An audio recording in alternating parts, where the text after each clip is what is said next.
अब तक किस किस आरोपी के नाम इसमें सामने आए हैं?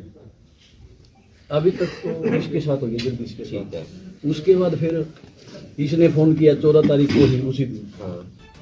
सभी साथियों को राजेश कुमार के राम राम। साथियों, आज भीमा फरटिया की बेटी दीक्षा को लेकर के इस मामले को हुए लगभग वही 26 दिन गुजर चुके हैं।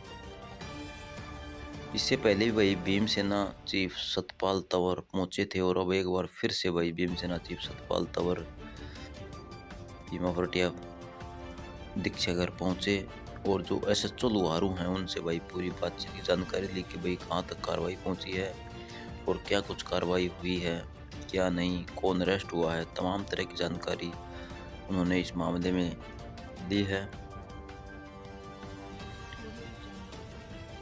और साथियों, न्याय ना मिलने का सबसे बड़ा कारण क्या होता है कि स्टार्टिंग जब कोई भी कांड होता है तो मीडिया वाले उस मामले को उछाल देते हैं तो प्रशासन के संज्ञान में चला जाता है, लेकिन धीरे धीरे जो वो मामला ठंडा पड़ जाता है, उनको आश्वासन दिया जाता है, लेकिन उसके बाद जो होता है वो मामला दब जाता है।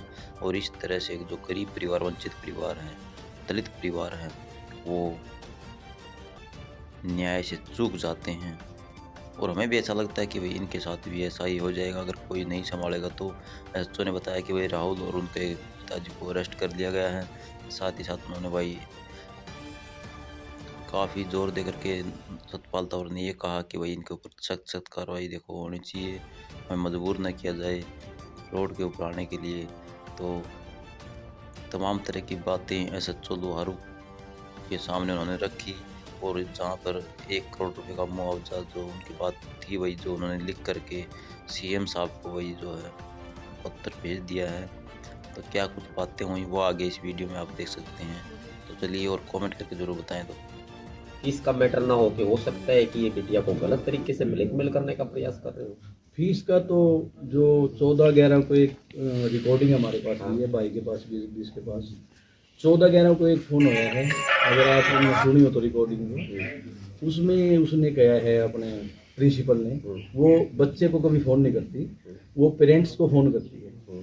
उसने पहले ये कहा भी अपनी बेटी है जो ये स्कूल नहीं आ रही और कंडीशनल एग्जाम थे इसने वो भी नहीं दिए, तो आप मतलब आप विधायक के घर से मतलब इनका पारिवारिक सिस्टम 40 साल से अच्छा था भैया, आप उसके परिवार से आते हो, इसलिए मैं कह रही हूँ गुड़िया को कॉलेज भेजो। और उसके बाद उसने ये कहा भाई पीछे वाली जो फीस है वो फीस भी इसकी रह रही है, विधायक जी से बात करके हाँ या ना जैसे भी है ना, वो मतलब आप इसका हिसाब किताब को हाँ या ना में। तो ये रिकॉर्डिंग मेरे ख्याल में इसके भाई के पास भी है, हमारे पास भी। तो फीस के जो बारे में बात हुई है वो तो केवल प्रिंसिपल की इसके साथ हो गया, जगदीश के साथ। उसके बाद फिर इसने फोन किया 14 तारीख को ही, उसी दिन विधायक के भाई नरेंद्र को। तो फीस के बारे में इसने किया, तो उसने जो भाई ने स्टेटमेंट दिया हमारे को, उसने कहा अभी बेटी को पेपर दे, कोई दिक्कत नहीं है फीस। फिर 15 तारीख को फिर फोन किया है उसको विधायक को, तो उसने भी यही रिप्लाई दिया। विधायक इस मामले से वाकिफ था, मतलब हाँ फीस के बारे में फीस के मामले में वाकिफ था, तो इसने कंप्लेंट की होगी विधायक से। विधायक ने कहा भी आप पेपर दो किसी। तो उसके बाद फिर 5 तारीख को फिर बात हो रही है बेटी की। पहले बेटी ने फोन किया है विधायक के पास, 111 सेकंड बात हो रही है, फिर 3 मिनट तक बात बूत करके फीस के मैटर पे फिर मतलब 5 तारीख को 3 अपने 10 मिनट टाइम निकाल लो, यहाँ गांव में आ जाओ तो। हाँ आ रहे हैं, इनमें सभी आ रहे हैं, बैठे हैं। बताओ मेरे को। ठीक है, वैसे डिटेल सारी मेरे को मैंने सारा अवलोकन कर लिया, तो सारी एक बाद में साथ ही करने। हाँ, उस बारे में भी बात करेंगे। अभी तक जो प्रोग्रेस रिपोर्ट है और उस बारे में भी बात करेंगे कि आखिर इस परिवार को, इनको कोई नीड नहीं है, हम समाज के लोग हैं, हम चाहते हैं बिटिया नहीं रही, कम से कम सरकार इनकी क्या मदद करे।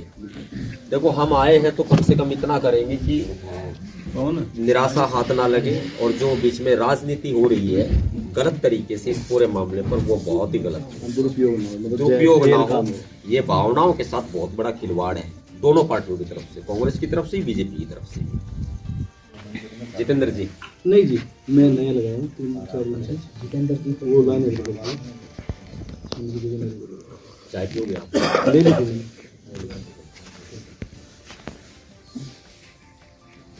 देखो एसएचओ साहब, इस परिवार के साथ जो भी घटना हुई, आपको मेरे आने की सूचना तो होगी, हाँ जी, है ना? देखो इस परिवार के साथ जो भी घटना हुई है, ये आप हम सभी के लिए बहुत ही दुर्भाग्यपूर्ण और दर्दनाक है। इसकी भरपाई कभी नहीं हो सकती। हम एक इंसानियत के तौर पर मदद तो कर सकते, कानून अपने तरीके से काम करेगा। अब यहाँ एक तो केस की प्रोग्रेस, आप आईओ हैं इसमें, मैं एसआईटी के साथ अटैच हूँ। डीएसपी साहब आएंगे, SC तो डीएसपी साहब भी आ जाते, आप भी हो जाते तो अच्छा था। बुला लेते हैं।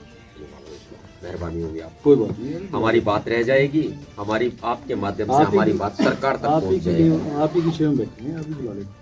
सीएम तक हमारी बात पहुंच जाएगी, आप ही लोग माध्यम है।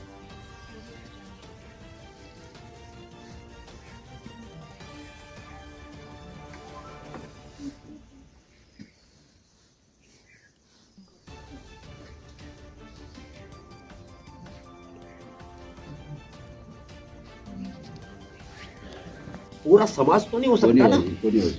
अगर वो अपराधी हैं तो उनको गिरफ्तार किया जाए, कर लेगा, और अगर वो अपराधी नहीं है तो वो गिरफ्तार नहीं होंगे। नहीं होगा जी। देखो हरियाणा की पुलिस का पूरे देश भर में डंका बजता है।